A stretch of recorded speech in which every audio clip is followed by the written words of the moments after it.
Muy buenos días, estimados amigos del grupo Radio Estéreo Mairán. Hoy es sábado 18 de septiembre de 2021 y es un grato placer darles la más cordial bienvenida a esta mañana de historia. Gracias, muchas gracias por la oportunidad de convivir a través de esta pasión. Soy Luis Alberto Vázquez Álvarez. Tras 300 años de vida como virreinato dependiente de la corona española y con el conocimiento de muchas experiencias de otros sistemas gubernamentales en el mundo, un sector social de la Nueva España sueña con lograr su identidad como nación independiente. Intelectuales, comerciantes, clérigos y hasta burócratas del gobierno esperan el momento para hacer realidad esa visión. Primeras etapas de la independencia de la Nueva España. Ese es nuestro tema de hoy. Y recuerden, distinguidas damas y caballeros amantes de la historia, que para nosotros escuchar sus opiniones nos enaltece, eleva nuestra calidad humana. Por ello les invitamos a que con toda confianza nos brinden su visión del tema y nos hablen con ella. Con mucho agrado damos la más cordial de las bienvenidas a nuestro distinguido invitado, muy apreciado por nosotros ya en el quinto programa, Miguel García Audelo, editor y profesor egresado de la Facultad de Filosofía y Letras de la UNAM, actual coordinador del Seminario de Historia en UNAM San Antonio, Texas. Miguel, muy buenos días. ¿Qué tal, Luis Alberto? Amigos que nos escuchan, gracias por estar con nosotros. Y bueno, vamos a tener como música de fondo un popurrí mexicano del siglo XIX. Miguel, en el programa pasado platicamos de las condiciones y características que tenía la Nueva España antes de la independencia. Bueno, pienso que ahora sería interesante que nos platicaras de las causas que llevaron a la ruptura entre el virreinato y la metrópoli. A ver, aquí hay un aspecto muy interesante que a mí me gustaría que analizáramos. Hubo en todo el mundo, a fines del siglo XVIII y principios del siglo XIX, una serie de movimientos en todo el mundo. Desde el punto de vista ideológico, filosófico y hasta político. ¿Cómo influyeron y en quiénes particularmente influyeron todos esos factores externos que de alguna manera fueron un factor decisivo para iniciar la revolución de la independencia? Así es, Luis Alberto, amigos que nos escuchan, pues yo creo que es conveniente recordar un poco de lo que dijimos al final del programa pasado acerca de las condiciones en que la Nueva España sale del siglo XVIII e ingresa al XIX.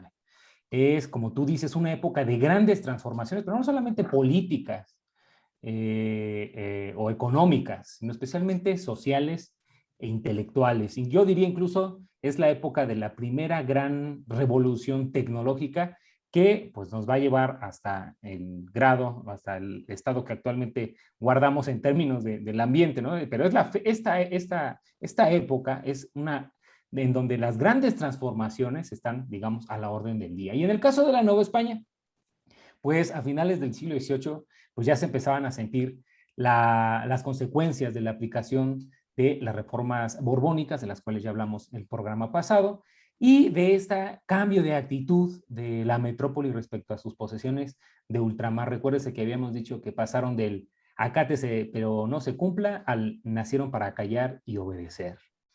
Entonces, la Nueva España de finales del siglo XVIII, pues es un campo muy propicio a la llegada de las ideas ilustradas, ¿verdad?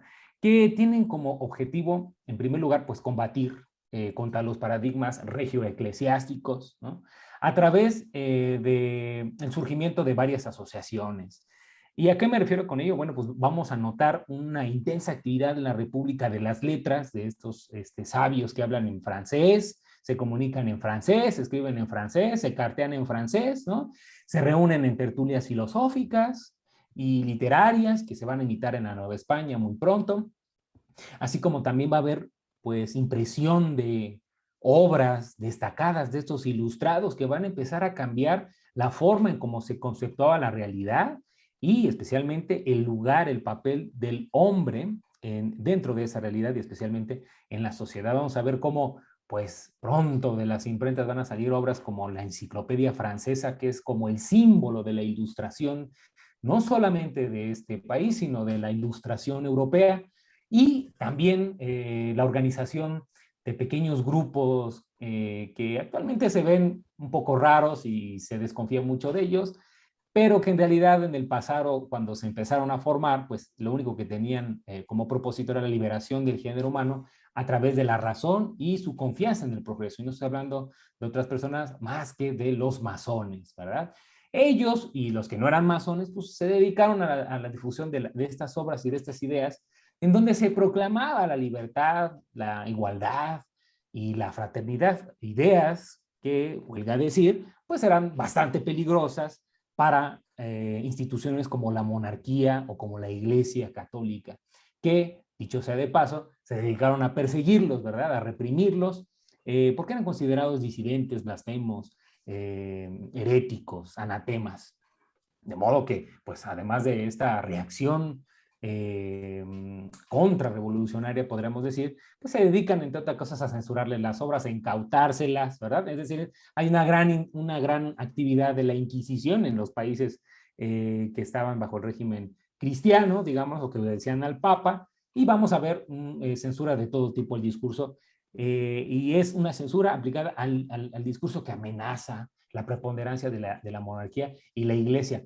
Es muy curioso porque este aspecto o esta atmósfera de desconfianza pues se vivió en España, en Nueva España muy intensamente, en la Ciudad de México, en Valladolid, en Puebla, en Guadalajara, en aquellas grandes urbes. Se desconfiaba no solamente de la ciudad, sino de los personajes que tenían origen o ascendencia francesa. Entonces, en la Ciudad de México llegamos al grado de que se persiguen a panaderos o peluqueros que residen en la Ciudad de México porque hablan francés o porque los escuchaban hablar de supuestamente de la libertad. Y bueno, la Inquisición se llena las tardes persiguiéndolos a estos pobres panaderos y peluqueros. Pero esto que podría parecer gracioso, bueno, pues no es más que el síntoma de esta desconfianza que hay en la Nueva España. Pero la Nueva España también es receptora de otras ideas de carácter político que impactan directamente en la percepción que tienen los españoles americanos o criollos, para diferenciarlo de los españoles peninsulares o simplemente peninsulares, e impactan en la forma en cómo ven a la monarquía, las autoridades, a la legitimidad de sus reformas y sobre todo a la conveniencia de la aplicación, pues no solamente de sus leyes, que en muchos casos no se llegan a aplicar por lo difícil de la situación, sino en su criterio. O sea, llegaron a empezar a desconfiar de esto por 3 ejemplos que les dio el mundo en esta época, como decimos, de grandes transformaciones políticas y sociales. Yo creo que la más importante y desde luego también la más cercana, pues fue la independencia de las 13 colonias inglesas que se sucedió entre 1775, es que me quedé con lo del virreinato, 1775 y 1783. Bien, desde mi punto de vista, yo creo que era la primera vez que postulados filosóficos como estos de la libertad, la igualdad, la fraternidad, que impulsaba la Ilustración, se elevaron al rango de exigencia social, ¿no? Y luego esta exigencia social se convirtió en un confrontamiento militar para defender pues lo que empezaban a considerarse derechos y libertades fundamentales contra los ingleses americanos, ¿no? Los cuales juzgaban por toda clase de abusos perpetrados contra los colonos ingleses ya avecindados en América, ¿no? La revolución de independencia de las 13 colonias, pues mandó un mensaje de lucha de libertad contra la opresiva monarquía británica, que dicho sea de paso en esa época se veía como un suprapoder, era la dueña de los mares, era la principal potencia comercial del siglo XVIII, era una monarquía en pujanza, ¿verdad? Y parecía irrefrenable su influencia, pero la derrota que les infligen los americanos, pues les manda este mensaje de que no son invencibles y de que la autonomía de la que había gozado la Nueva España en el siglo XVII, era posible a pesar del poder. También un aspecto curioso es que la independencia de las 13 colonias es financiada por Francia, que tenía gran interés en asestarle una derrota a su enemiga secular que era Inglaterra, pero también recibió mucha ayuda de los virreinatos americanos, especialmente de Nueva España. Había la orden aquí por parte de los virreyes, desde Bucareli hasta el que gobernó en 1783, de dejar pasar los barcos ¿verdad? Y no hacerles nada a los barcos rebeldes americanos para que derrotaran a Inglaterra, que también era vista como una enemiga natural de España. Esta es una gran paradoja porque precisamente estos dos países pues después van a ser afectados o avasallados por el resultado de las 13 colonias que terminó siendo los Estados Unidos.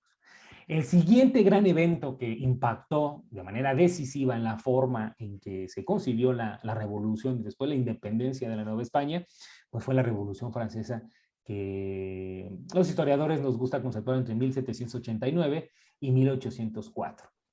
En una época, en una Francia, pues en la que corrían las ideas de la Ilustración, que, como decimos, provocaron la independencia de los ahora Estados Unidos, pero que también empezó a mover las ideas en otros lados tan alejados como era la misma Nueva España.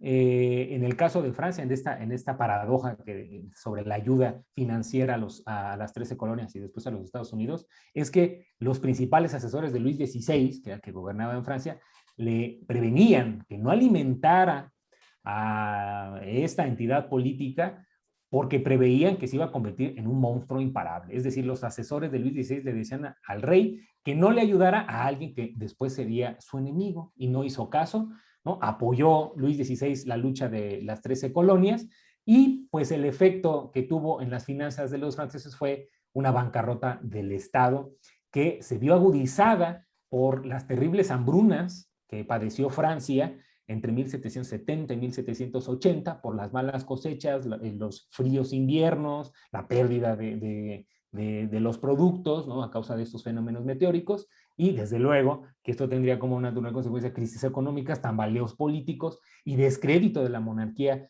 francesa a causa de los excesos de la reina consorte, que en ese momento era María Antonieta.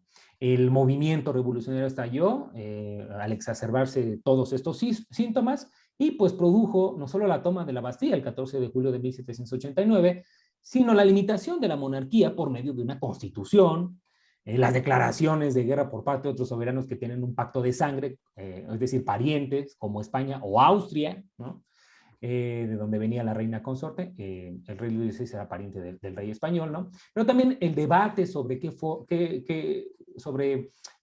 sistema es el que se habría de adoptar, y en este caso fue un sistema republicano radical, que pues implicó la decapitación del rey, la instauración de un régimen de terror encabezado por Robespierre, su posterior disolución, y después al final la instalación de un consulado que dio paso pues a la restauración monárquica dirigida imperialmente por un joven revolucionario que se coronó emperador en 1804, y este no fue otro más que Napoleón.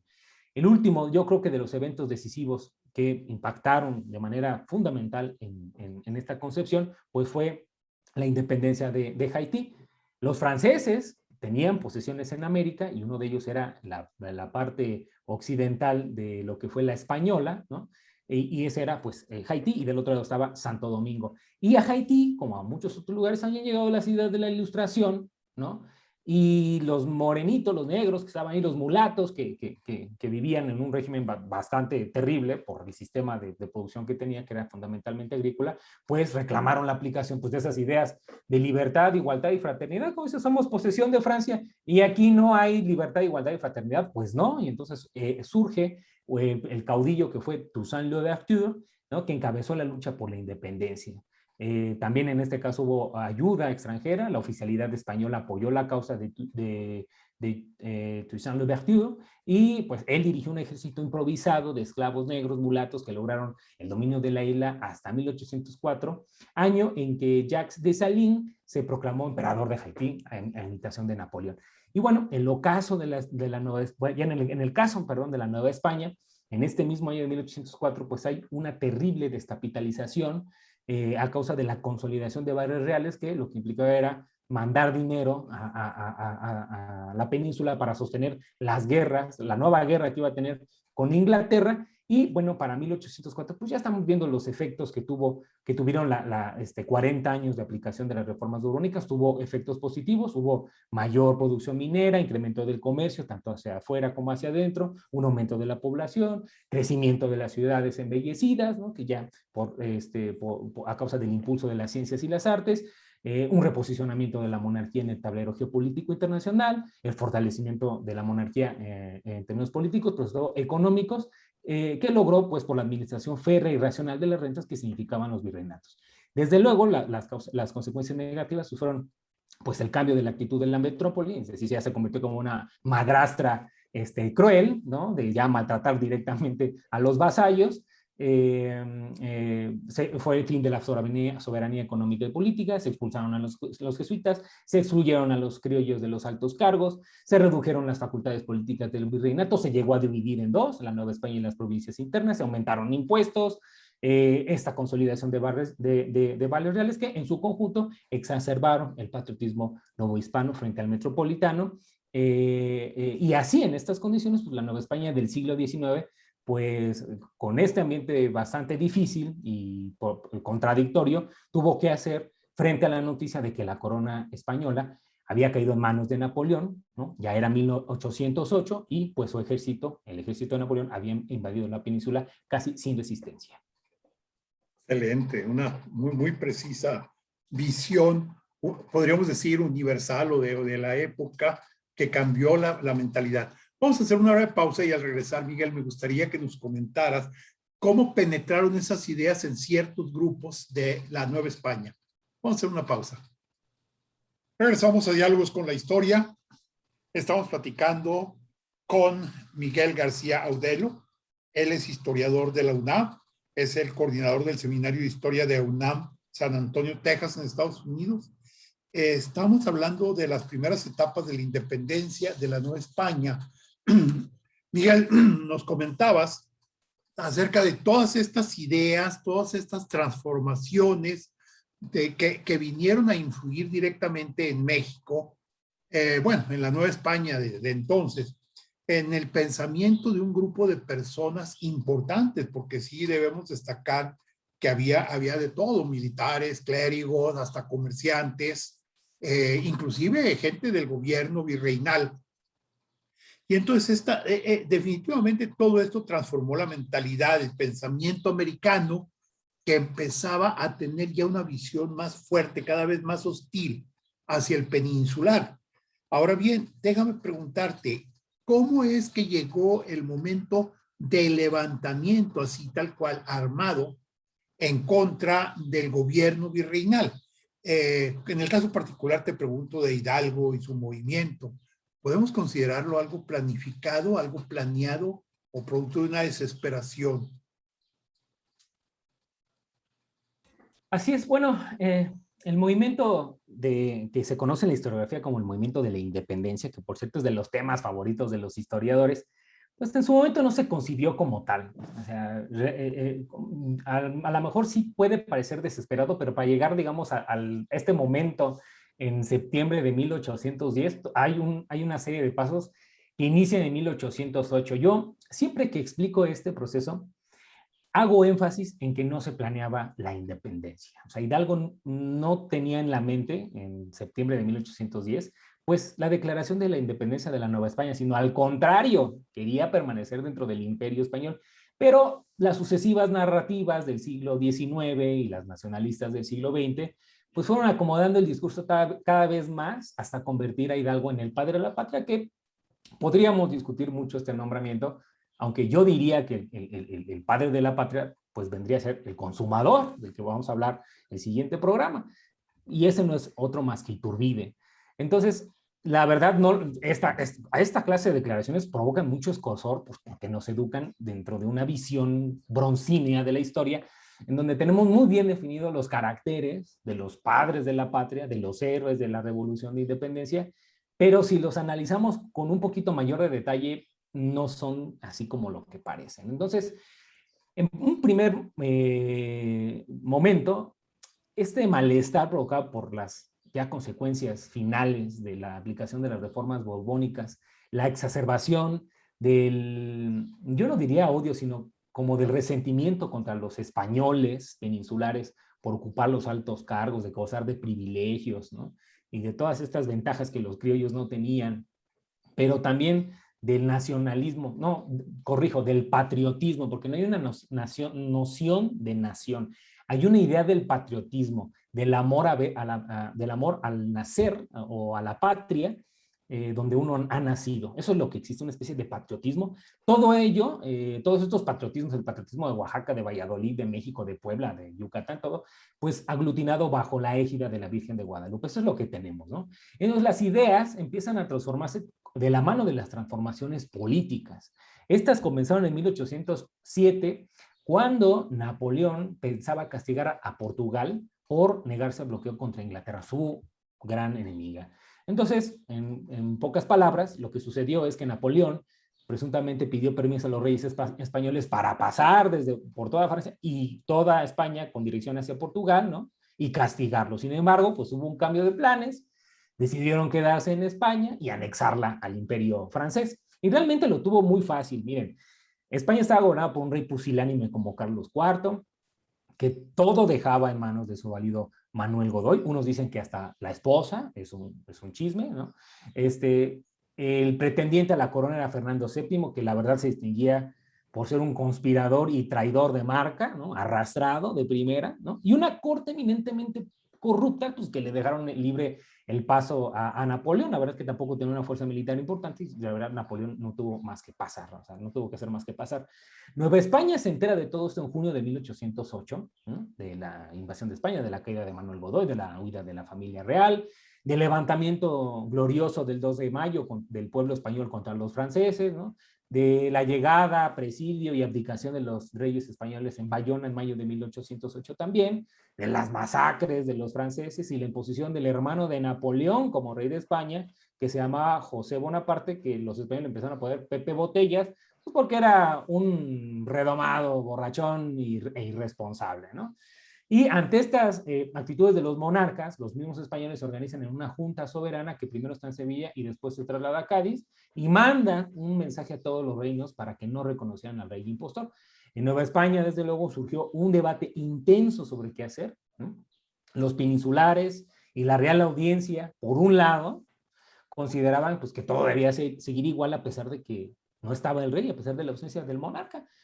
Y esto pues, porque estaban temerosos de perder sus posiciones en el gobierno y administración. ¿Pero por qué? ¿Por reconocer a la Junta de Sevilla? No, sino porque el Ayuntamiento de la Ciudad de México y los criollos pensaban que como no estaba el rey, que como no se ejercía el poder monárquico en el trono, el poder soberano que el pueblo le había dado para que los gobernara, retornaba a los grupos organizados de la sociedad, es decir, a los ayuntamientos de las ciudades, a los dirigentes, ¿no? Que debían gobernar en ausencia de los legítimos monarcas. Entonces, este cambio suponía que los que habían llegado con el anterior régimen, pues iban a perder su posición. Entonces, empezaron en los enconos entre los peninsulares y los criollos, ¿no? Y pues del bando peninsular hubo personas como José de Iturrigaray que simpatizó con esto, ¿no? Y esto era pues muy grave porque si el virrey simpatiza con esto, pues pensaban que se iba a declarar rey de la Nueva España y por primera vez esto significaba que se veía el camino hacia la independencia, hacia la soberanía. Pero también otros miembros destacados del Ayuntamiento de la Ciudad de México promovían esta visión.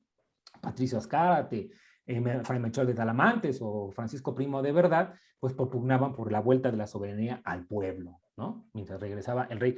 ¿Y cuál fue la respuesta a estas proposiciones filosóficas y políticas muy bien fundadas? Un golpe de Estado.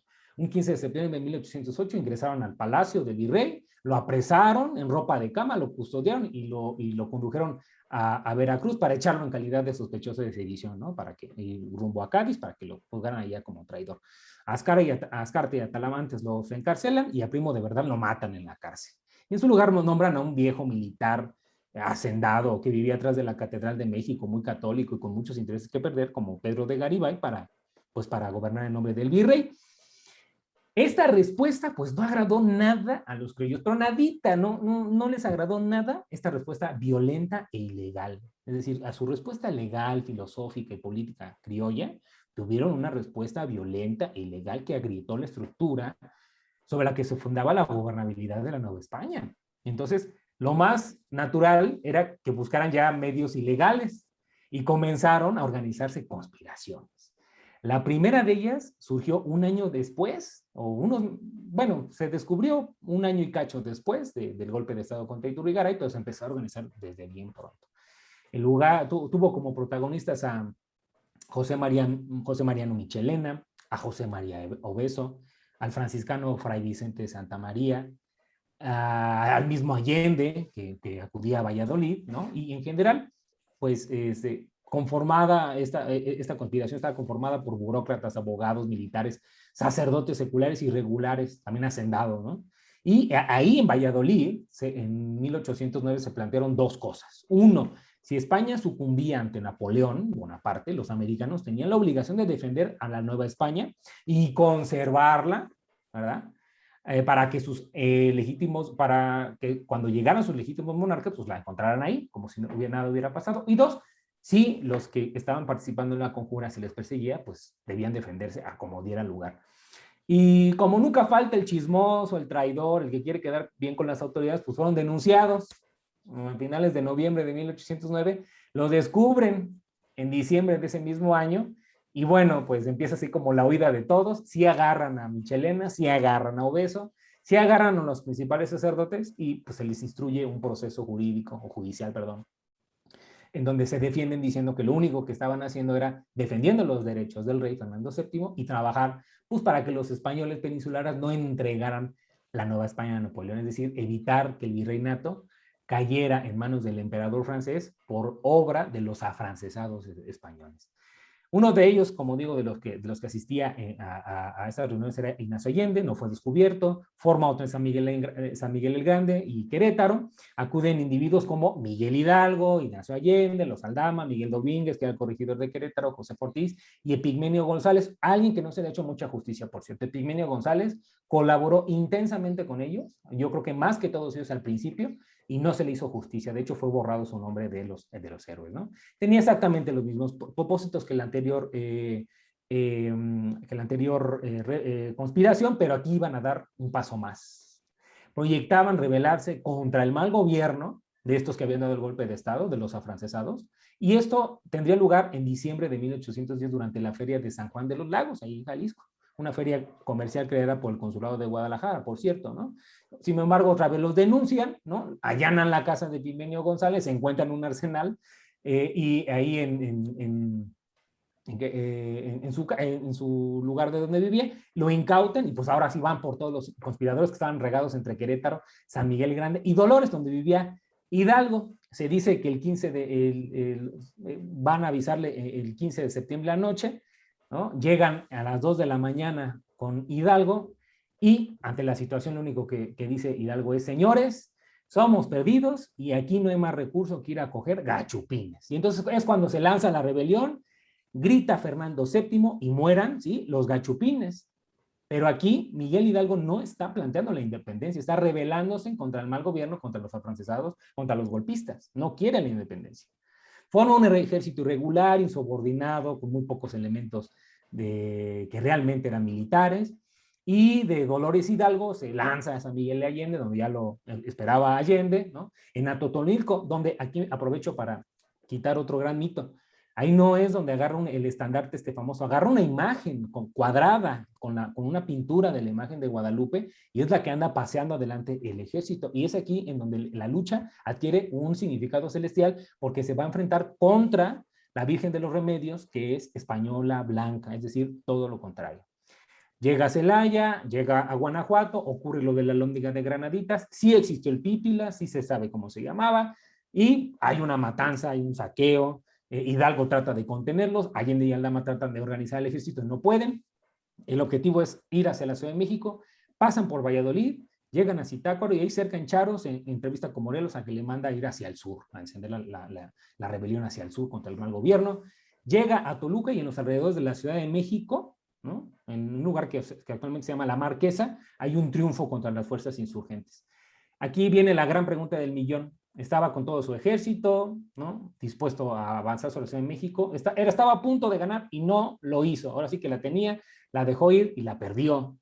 ¿Por qué? No se sabe. Lo más probable es que no haya querido repetir lo que sucedió en Guanajuato. Nunca lo sabremos, pero el caso es que no entra a la Ciudad de México, no se entrevista porque tenía la intención de entrevistarse con el virrey Venegas, ¿no?, y se entera de que vienen unas fuerzas desde San Luis Potosí capitaneadas por Félix María Calleja. Esta indecisión hace que empiezan a tener pérdidas y se empiezan a pelear entre los insurgentes. Hidalgo se pelea con Allende, y Allende se va para Guanajuato, mientras que Hidalgo se va para Guadalajara. A Allende lo derrotan en Guanajuato y huyen a Guadalajara, donde ya estaba Hidalgo, en donde había establecido un gobierno provisional, había nombrado funcionarios y hasta fue nombrado Alteza Serenísima. Por si pensaban que Santana era el único, no. Hidalgo también fue nombrado Alteza Serenísima y general de la América Septentrional. Los realistas los persiguen, ocurre la batalla de Calderón, pierden, son derrotados, huyen a Zacatecas, ahí le quitan el mando a Hidalgo, ¿no? Se van para Saltillo, con dirección hacia el norte, quieren pedirle ayuda a los Estados Unidos de Norteamérica, se quieren establecer en San Antonio y no lo logran porque un traidor pues los entrega en Acatita de Baja en marzo de 1811. Son procesados ese mes, en el mes de mayo también, y fusilados en junio. Sus cabezas son cortadas y enviadas a Guanajuato, en donde son colgadas en la lóndiga de Granaditas para escarnio de futuras rebeliones. Fíjate que muy interesante lo que nos acabas de platicar. Déjame, algunos aspectos. Yo coincido con muchos historiadores que después de la batalla del Monte de las Cruces, Hidalgo no quiso entrar a la Ciudad de México. Traía 80,000 gentes, pero no era un ejército regular. Eran huestes, era gente, y como dijiste, después de haber vivido la experiencia de Guanajuato, en la Lóndiga de Granaditas particularmente, donde hubo una matanza terrible, creo que eso quiso evitar. Tocaste un tema que es touch para mí. Yo precisamente este sábado, mi columna la escribo sobre la Guerra de las Vírgenes.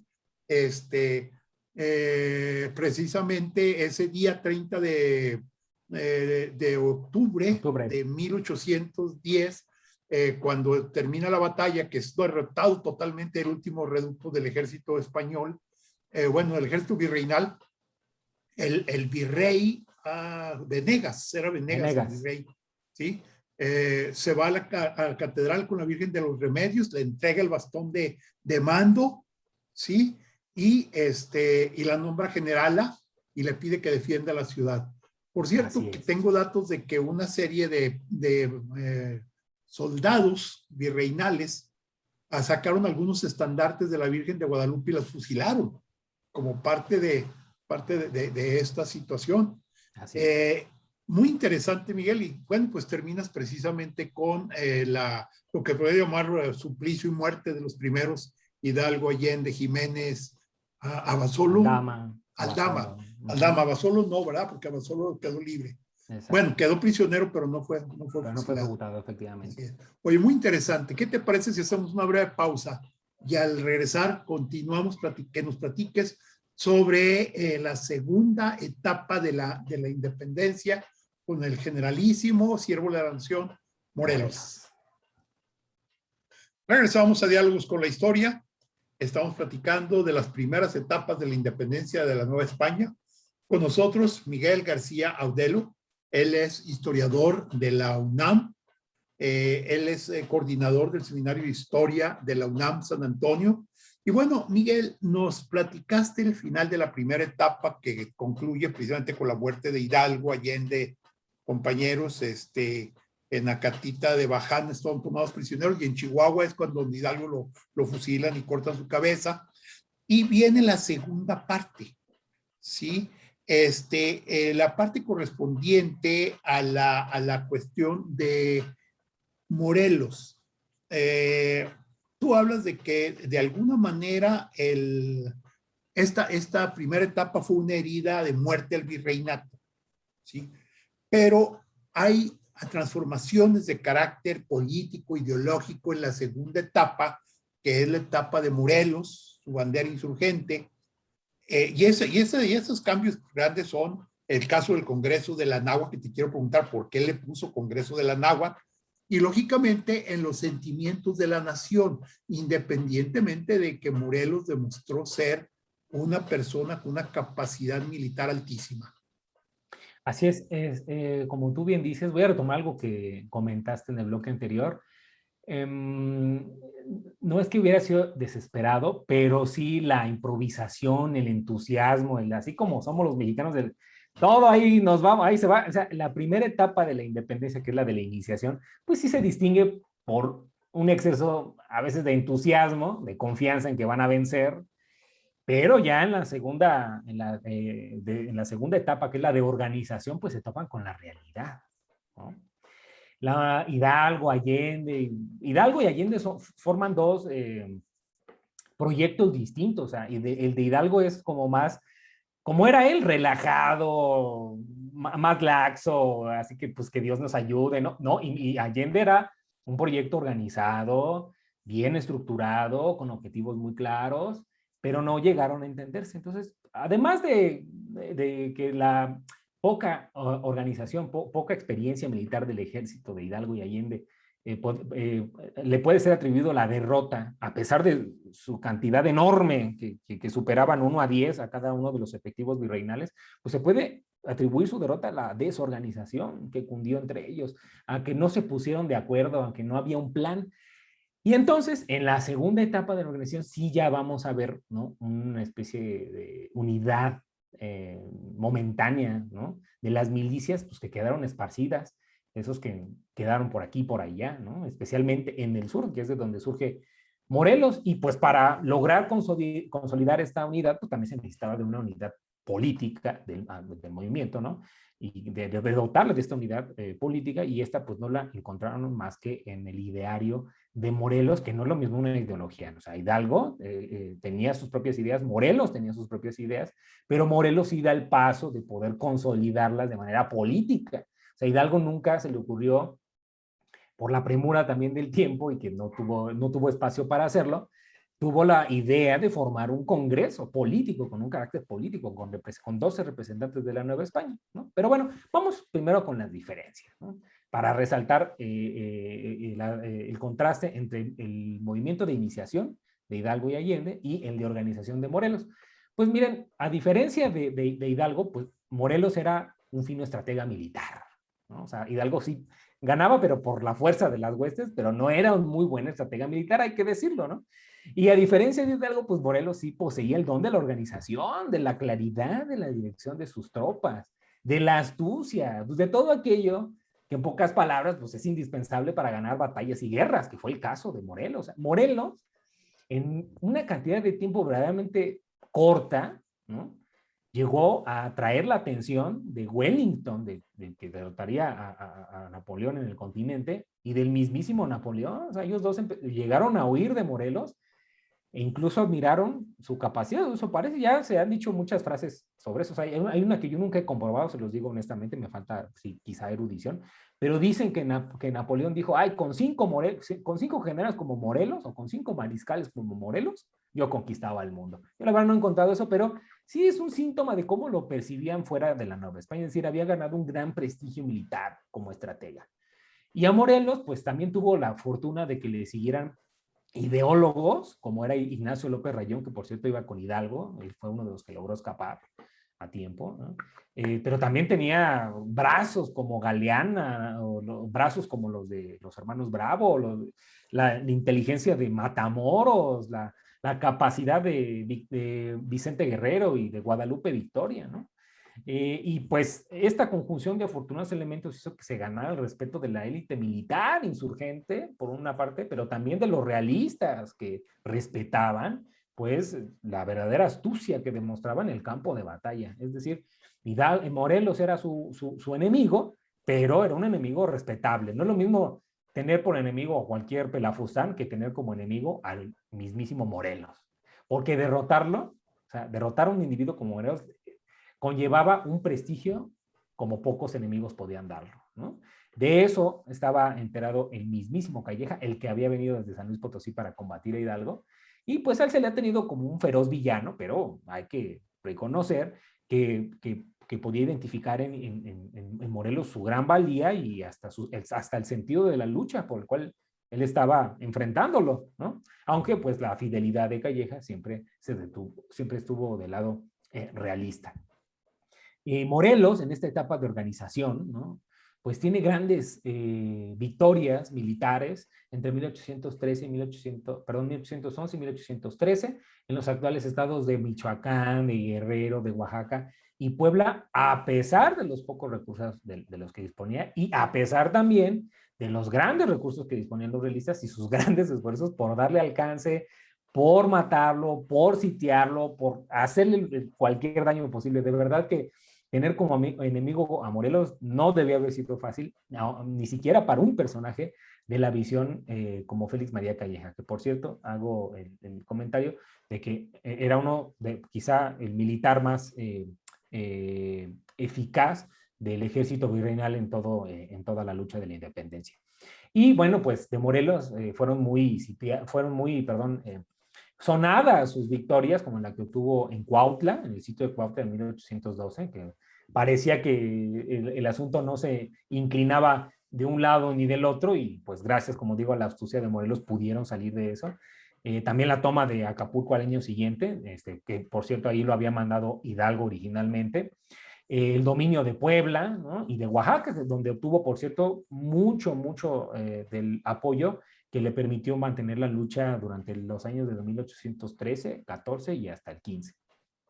Esto pues provocó que no solamente el encono de los realistas, sino también el reconocimiento de parte de los campesinos, de líderes regionales, ¿no? Hacia Morelos, que lo reconocían como un nato líder popular, ¿no? Y se adhirieron por esa causa a él. Pero pues la lucha militar que inició Hidalgo, pues se transformó, o sea, se le dotó, se transformó en una cosa política por asuntos también políticos. En 1812, finales de 1812, pues llegó la noticia de que en España, en Cádiz, se había jurado la Constitución, ¿no? En donde se otorgaban libertades e igualdad a los novohispanos, pero pues esto ya era una cosa extemporánea. La lucha ya estaba comenzada y Morelos estaba pensando, ahora sí ya, no en guardar a la Nueva España para Fernando VII, sino ya liberarla, ¿no? La Constitución de Cádiz, dicho esa de paso, sí se nutrió de la ilustración francesa, pero también de la española, con personajes como Melchor de Jovellanos y muchos otros ideólogos de esa época, pero también a esta Constitución se le añadió su propia particularidad política que dotó de un sistema jurídico avanzado para la época, para todos los virreinatos y reinos que conformaban el Imperio Español. Ahí se hablaba de la soberanía del pueblo, de las garantías individuales, de la libertad de expresión, de la libertad de imprenta, de la igualdad ante la ley, de una monarquía limitada por la Constitución y la transformación, esto es muy importante, de los virreyes, ¿no? En jefes superiores políticos. Ya el nombre del virrey ya insultaba. Entonces ahora era jefe superior político.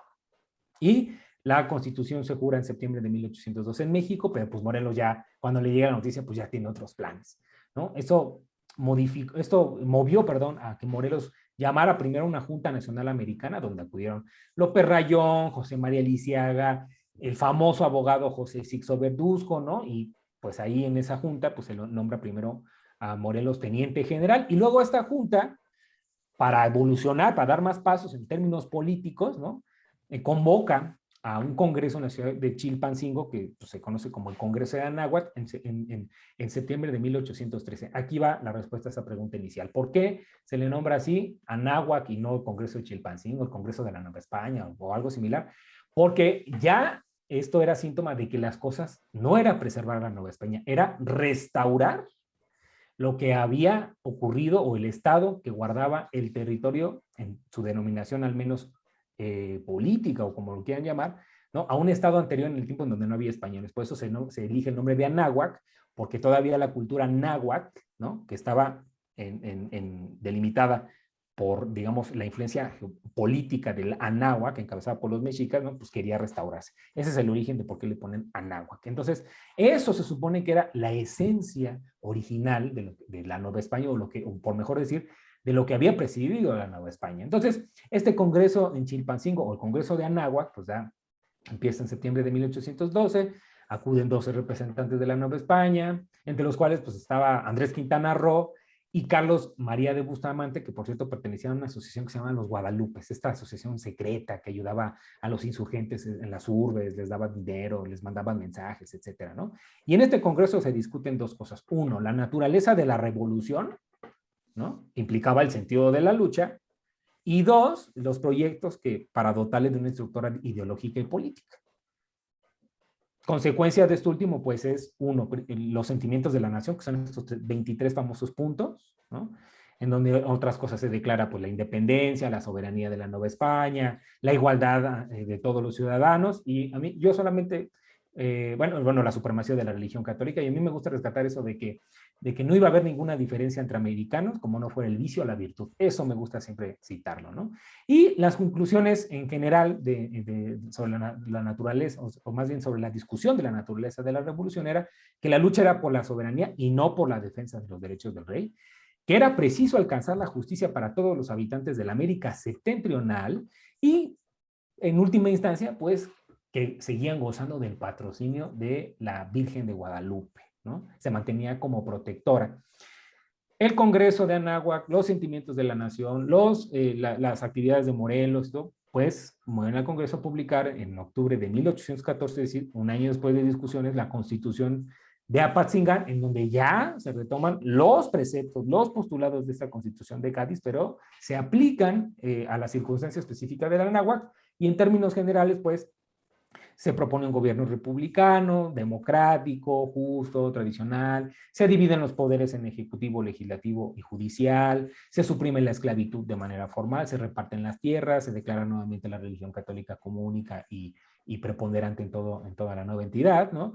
Pero, pues, aunque es un esfuerzo notable, no llegó a tener efectos, el Congreso empezó a tener disensiones, los jefes regionales, los líderes militares no hicieron caso al Congreso. El único que le hizo caso al Congreso fue Morelos, y valga la redundancia, fue el único que lo padeció también, porque pues nadie le hacía caso, la Constitución no llegó a ejercerse, y esto, pues, entre otras cosas, empezó a perfilar el principio del fin de Morelos, después de agosto de 1813, con la toma de Acapulco, que es una victoria. Pues hay un cambio en los jefes superiores políticos. Ahora se nombra jefe superior a Calleja, al enemigo de los insurgentes, y él ya tiene don de mando, tiene las manos libres, ya no tiene un virrey a que responderle, y las acciones que tiene contra los insurgentes pueden ser crueles, pero sumamente efectivas, que tenían como fin el restaurar el orden en el virreinato. Y esto lo va a empezar a padecer Morelos desde las derrotas que empiezan en Valladolid en diciembre de 1813, y que, en donde, por cierto, lo derrota Agustín de Iturbide, o sea, Agustín de Iturbide lo derrotó en Valladolid en 1813 a Morelos, y poco a poco empieza a caer el perfil de Morelos, poco a poco empieza a perder influencia, poco a poco empieza a llegarle menos recursos, poco a poco empieza a perder poder. Al igual que Hidalgo, un traidor lo entrega, ¿no? Y es capturado en noviembre de 1815 y ejecutado un mes después, el 22 de diciembre, en Ecatepec. Con la muerte de Morelos termina la etapa de la organización y se abre, digamos, se empieza a disolver todo lo que toda la lucha de la independencia, que se va a centrar solamente en unos pequeños focos hasta la consumación de 1821. Fíjate que muy interesante esto que planteas, y va a quedar pendiente el detalle de que hay un lapso de tiempo muy fuerte entre la muerte de Morelos, estoy hablando de tiempo, que es en diciembre del 15, hasta que viene el movimiento ya final independentista, que es en el 20, son prácticamente 4 años completos, donde sí va a haber movimiento, pero va a ser muy restringido.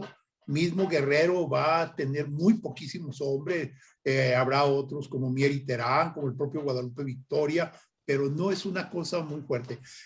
Miguel, excelente. Para el próximo programa, pues ya nos ofreciste, ya lo dijiste hace un momento, la consumación de la independencia con Iturbide. Vamos a analizar muy seriamente este personaje tan problemático en la historia de México. Bueno, pues ya comentaremos que inclusive en el extranjero no podían creer, hace un momento dijiste que era el padre de la patria, no podían creer que los mexicanos pudieran asesinar a su padre. Ya lo comentaremos la próxima vez. Muchísimas gracias, muy amable. Nos vemos el próximo sábado para tratar el tema de la consumación de la independencia. Gracias, Miguel. Muchas gracias a todos. Nos vemos el próximo sábado. Muchas gracias a mi compañera Claudia Martínez Martel, la coordinación general de este programa, a Roberto Ríos en la dirección de grabación, y a ustedes, estimadas amigas, amigos, los esperamos el próximo sábado 25 de septiembre con ese tema que ya comenté, consumación de la independencia de México. Muchas gracias, muy buenos días, muy feliz fin de semana.